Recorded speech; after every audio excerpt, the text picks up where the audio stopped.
مشاهدي الكرام، تحية طيبة لكم جميعا.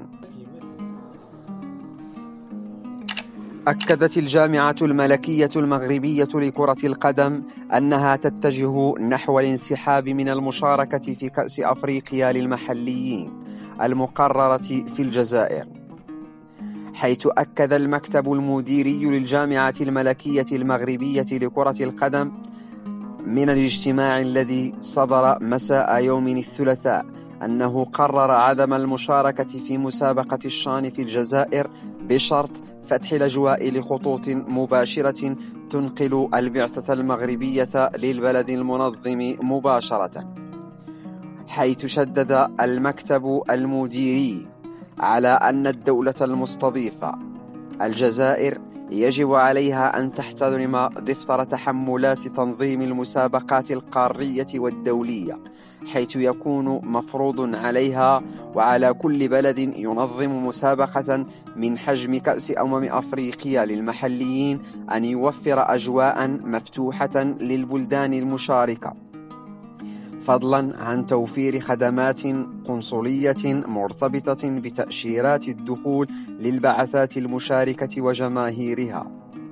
وعلاقة بقرار المكتب المديري في اجتماعاته الأخيرة بمشاركة المنتخب لأقل من 23 سنة في المنافسات ببطولة أفريقيا للاعبين المحليين التي ستستضيفها الجزائر بين 13 يناير و4 فبراير 2023، حيث تمت الإشارة إلى مراسلة الجامعة الملكية المغربية لكرة القدم للاتحاد الإفريقي لكرة القدم بخصوص احترام بنود دفتر التحملات لاستضافة البطولات القارية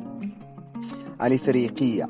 خاصة فيما يخص تسهيل ظروف المنتخبات المشاركة، حيث طالبت بسفر المنتخب الوطني إلى مدينة قسنطينة التي ستستضيف مباريات النخبة المغربية في هذه البطولة عبر رحلة مباشرة انطلاقا من مدينة الرباط وبواسطة طائرة خاصة للخطوط الملكية المغربية الناقل الرسمي للمنتخبات الوطنية.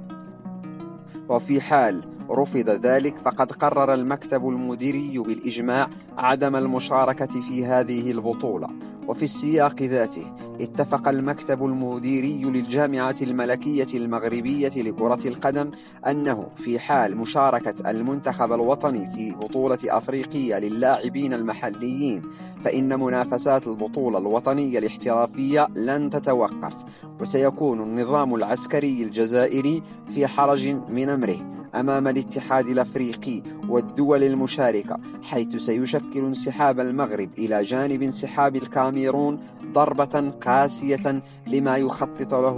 يخطط له من ترشيحات مستقبلية لاحتضان منافسات قارية ودولية في الوقت الذي يخرق دفاتر تحملات هذه المسابقة.